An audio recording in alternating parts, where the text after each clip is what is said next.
मुझे कॉन्स्टेंटली जो हिम्मत दी और एप्रिसिएशन दिया वो सलीम साहब कि आप अगर इस पिक्चर में ऐसे डायलॉग लिख सकते हैं तो आप सोचिए कोई ठीक पिक्चर होगी तो आप क्या करेंगे, आप राइटर बनिए। तो सलीम साहब का घर पास में था, तो सलीम साहब के घर जाने लगा सारी मोहब्बत के साथ। एक ये था कि एक उसका खाना पक्का हो गया था तो फिर हम लोग बैठते थे, कहानियाँ वानियाँ सोचते थे।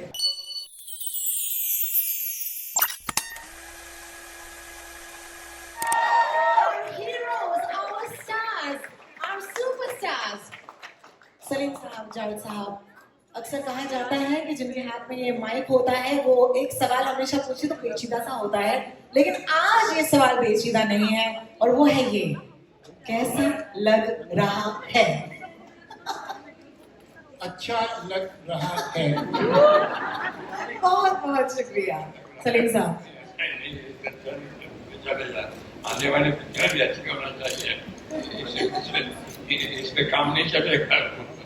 एक्चुअली हम लोग थोड़ा इनसिक्योर हो गए थे पीछे बैठे, एक एक के बाद एक सबको बुलाया जा रहा है, हमारा कोई जिक्र नहीं है तो ये भूल तो नहीं गई था, रिमाइंड करो भाई हम भी हैं। बिल्कुल बिल्कुल। I do want to start by asking the both of you कि हम सबने ये फिल्में देखी हैं, थैंक्स टू यू ये पूरा जनरेशन जो है वो आप ही की फिल्मों की बदौलत इस देश में हम बड़े हुए हैं, लेकिन what was that secret formula, आप हमें आज बता दीजिए, दैट मेड सलीम जावेद। ये वो सीक्रेट फॉर्मूला मैं चाहती हूँ कि आज आप वो सीक्रेट फॉर्मूला हमें बता ही दें। तो फॉर्मूला ये है कि उससे बहुत से लोगों को बहुत तकलीफ होगी, इसलिए कि हमने तो थोड़ी बहुत अकल की, बाकी खुद बेवकूफ थे।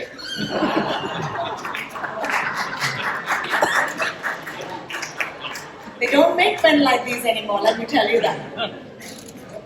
जावेद साहब, आपसे सवाल पूछना चाहूंगी कि what is it about your partnership that made it so special?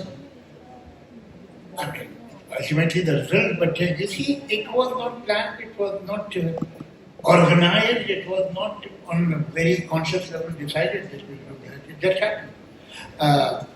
Incidentally, the first job I got in film industry was with Mr. Kamal Reddy for 50 rupees. Then I jumped to 100 rupees in Mr. S.M. Sagar's film, where I was an assistant editor. Besides that, I was writing dialogue also because no other writer was willing to write the dialogue of Sarojini Lutera.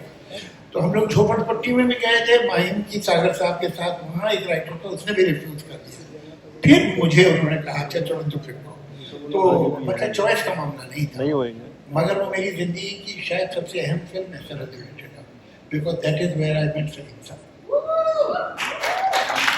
Salim साहब इस picture में romantic lead कर रहे थे और मैं dialogue लिखता था और मुझे इतना परेशान करते थे डायरेक्टर साहब और प्रोड्यूसर साहब कि मैंने तय कर लिया था इसके बाद मैं ही लिखूंगा। मगर मुझे कॉन्स्टेंटली जो हिम्मत दी और एप्रिसिएशन दिया वो सलीम साहब कि आप अगर इस पिक्चर में ऐसे डायलॉग लिख सकते हैं तो आप सोचिए कोई ठीक पिक्चर होगी तो आप क्या करेंगे, आप राइटर बनिए। तो ये खैर बात खत्म हो गई। उसके बाद इत्तेफाक है कि मैं बांद्रा आ गया एक दोस्त के यहाँ और उसके साथ रहता, किराया वो देता था, मैं रहता था।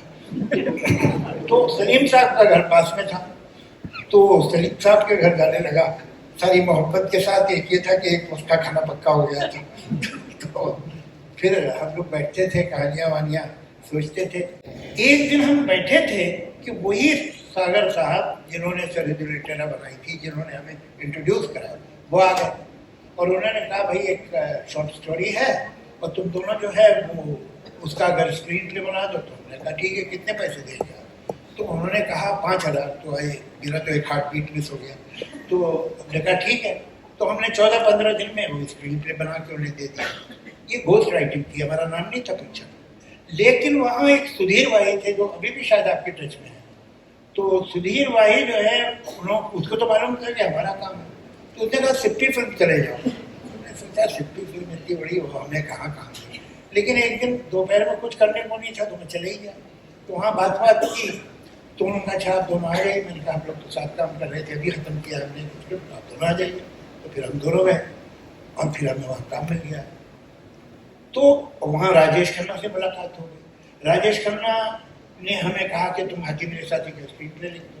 तो कोई ऐसा दिन नहीं था, कोई ऐसा टाइम नहीं था जब हम दोनों ने बैठ के तय किया कि अब हमें पार्टनर हो जाए।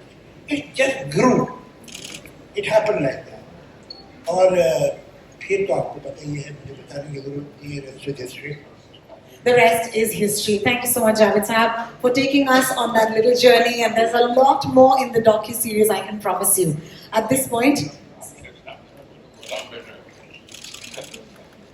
सलीम साहब, इन्होंने इतनी सारी यादें हमें बता दी। अगर आपको भी उस दौर की कोई यादें हैं जो हमारे साथ इस वक्त शेयर करना चाहते हैं, बहुत बड़ा अच्छा लगेगा हमें। जावेद साहब में एक ही गाड़ी में थे, जा रहे थे और हमारे सामने प्रोड्यूसर और डायरेक्टर जा रहे थे जिन्होंने 20 साल पहले अपनी फिल्म बनाई थी।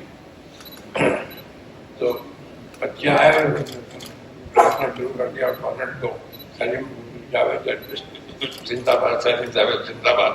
तो एक 10 रुपये का नोट निकाला मैंने, फिर उनका कहा कि ये लो, और वो जाके आगे जो उनका नाम दिया डायरेक्टर का कि उनकी गाड़ी के आगे क्या कर रहा, उनका नाम दिया कि जिंदाबाद बोलो, जिंदाबाद बोलो। तो जैसे ये उसको लगा कि उसने जिंदाबाद बोलना शुरू किया तो उन्होंने पीछे मुड़ के देखा मेरे लोग जानते हैं। और इसके बाद मैंने चले इंटरवल में जब सिगरेट पीने निकले तो हम लोग ढूंढ रहे थे क्या कहा, तो बस उसके बाद हम दिख गए। तो धुआं फेरा के जैसे आपने भी अभी थोड़ी देर में पहले कहा देखा लोग जानते हैं और आदमी जानता है। तो थोड़ी देर बाद वो हमारे पास आके खड़े हो गए, अल्लाह का शुक्र है कि 20 साल हो गए मेरे पिक्चर में, बच्चा जानता है। Some of the finest storytellers of our country on the stage at this point. इस पल को और भी यादगार बनाने के लिए मैं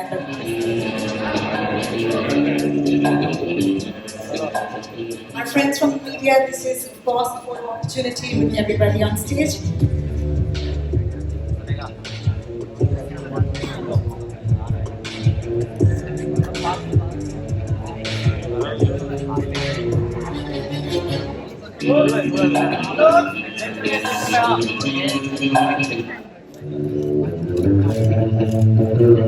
Thank you.